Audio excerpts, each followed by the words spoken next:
Hey, people, let me hit you with a hard fact of life. Unfortunately, if you're already over the age of 40, well, your career may already be on borrowed time. But I don't think I'm telling most of you something that you didn't already know because you can already feel it happening. It's as if the rules went and got changed overnight, but we weren't made aware of those changes for whatever reason.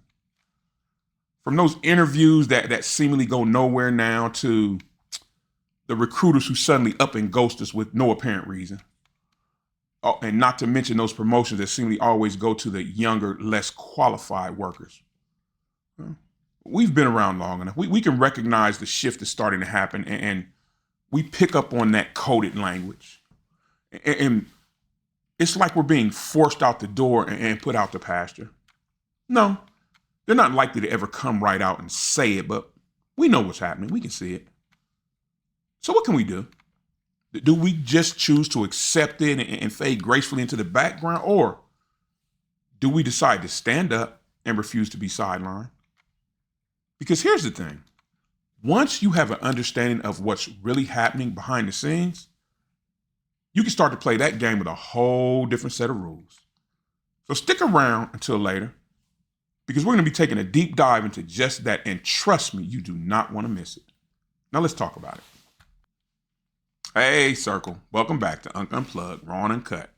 And to my first timers, welcome. Go ahead and pull up a chair and get comfortable because you're family now. And this is the place where we talk about the stuff that nobody else wants to talk about, but everybody thinks about. To my returning circle, welcome back. I appreciate you guys showing up again. Well, today we're going to be tackling a couple of harsh realities that are occurring out there in the workplace today. And that's, why are the older workers being sidelined, and what's really behind workplace ageism? And more importantly, what can we do about it? But let's stop sidestepping it and jump right into it. And despite the many laws on the books about age discrimination, and there are many, enforcement of those laws is still very weak, and a lot of loopholes still exist. So even with all those laws, companies still manage to find ways to push out the older employees, and some through some subtle ways, and some of the ways that they utilize are not so subtle. I'm just going to briefly touch on some of the most common tactics that are utilized by these companies to get rid of the older workers. There's the overqualified excuse where they say that, oh, you're overqualified for this job, i.e., that means too experienced. No, that means too expensive, because usually the older you are, the higher your salary is. And then there's the whole tech literacy setup where they think that older workers can't adapt to this new digital technology or this fast-paced world. That's not true. We've been adapting our whole lives. Think of something, people. We went from analog to digital. If that's not adaptability, I don't know what is. Oh, and the whole push into early retirement. And that's where a person hasn't even been thinking or considering retirement, but they're made to feel so obsolete and useless in the workplace that retirement becomes their only option. My favorite is the one that the silent layoffs or the restructuring, where a person's position is eliminated only to be given to a younger worker sometime later under a different title. Sad but true, happens every day. I've seen that happen. And it goes on and on and on and on and on. And the reality, again, like I said, laws do exist, but companies still find very creative ways to discriminate against the older workers. And I even want to go deeper into it because ageism doesn't just exist by accident. It doesn't just happen. It's driven by a bunch of half-truths and myths that need to be addressed. And I want to share a personal story with you. I had a coworker, about 10 years back, I say now. And I'm not going to say his name, so let's just call him James. And James had 30 years in a particular industry, and I'm not going to say what company it is because a lot of you might know. He was a loyal guy, real reliable. That's the one thing I remember. And he was a good mentor to the younger employees. Well, James comes into work one day, and we knew that our company was going through what's called a restructuring period. So he comes into work one day only to find out that his position had been eliminated after 30 years. And the real kick to the teeth was a few weeks later, his old job was relisted under a different title. And a younger, less experienced, cheaper employee got that job. And just that quick, his decades of experience became a liability instead of an asset. And I, to this day, do not understand that. But such is the way of today's workforce. So let's shift gears and talk about some solutions and some things that older workers can do to stay relevant in the workplace and kind of protect against this discrimination. Well, first off, we can keep learning and stay adaptable. Never stop learning, people.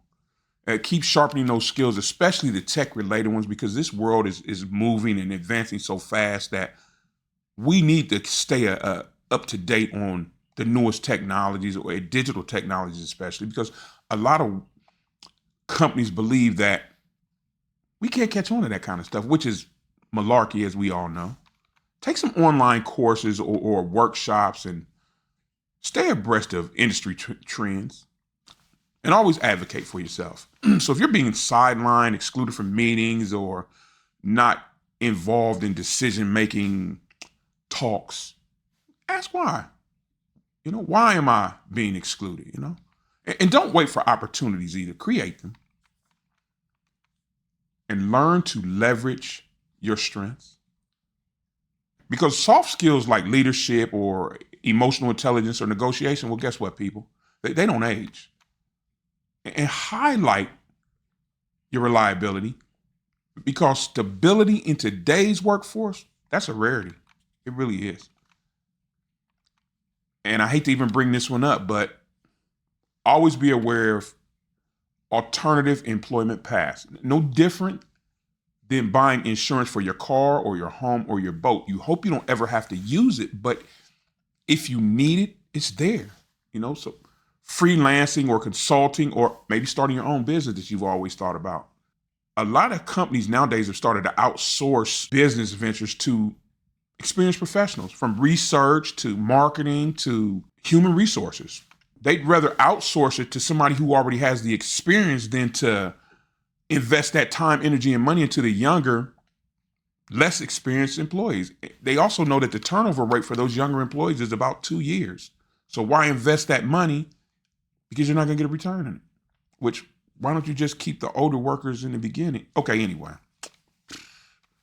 Let's shift gears and talk about some solutions and some things that older workers can do to stay relevant in the workplace and kind of protect against this discrimination. Well, first off, we can keep learning and stay adaptable. Never stop learning, people.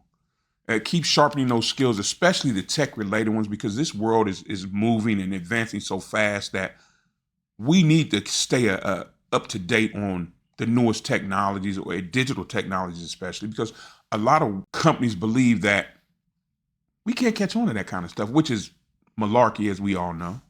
Take some online courses or workshops and stay abreast of industry trends. And always advocate for yourself.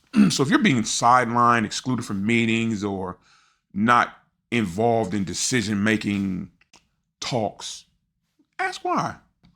And don't wait for opportunities either. Create them. And learn to leverage your strengths.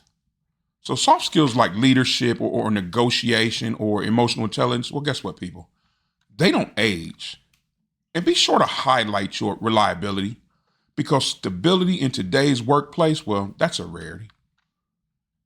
And this is probably the most important one that we can do as older workers in the workplace to stay relevant. Be aware of alternative employment paths. I know no one likes to think about not having their job, but just in case, no different than why you would buy an insurance policy for, say, your home or car or boat. You don't want to have to use it, and you hope to God you don't have to. But if you do need it, it's there. So a lot of companies have started to outsource a lot of their tasks to older, more experienced professionals like accounting or consulting or data research, rather than train those younger, inexperienced employees. It's a better return on their investment. And now we have to ask ourselves, what should these companies be doing to combat ageism in the workplace? Because it's a growing problem and it's not going to stop. A lot of them need to rethink their hiring processes. They need to remove that age biased language from job descriptions. And I've noticed that myself, digital native being the one I absolutely detest the most. Oh, and how about some bias training for hiring managers? Because a lot of hiring managers can intentionally or unintentionally, I'm going to give them the benefit of the doubt. They can give favor based upon, their own stereotypes or personal experiences, and not necessarily based on merit, which is what it should be based on. And then invest in training for all employees, not just certain employees. Tech skills for everybody. And encourage those multi-generational teams. A strong workforce, it mixes the more experienced workers with the younger workers. Ageism isn't just hurting the workers, it's hurting the businesses too, because the workforce of the future, well, it's going to need to be multi-generational. Now I have a few questions for you.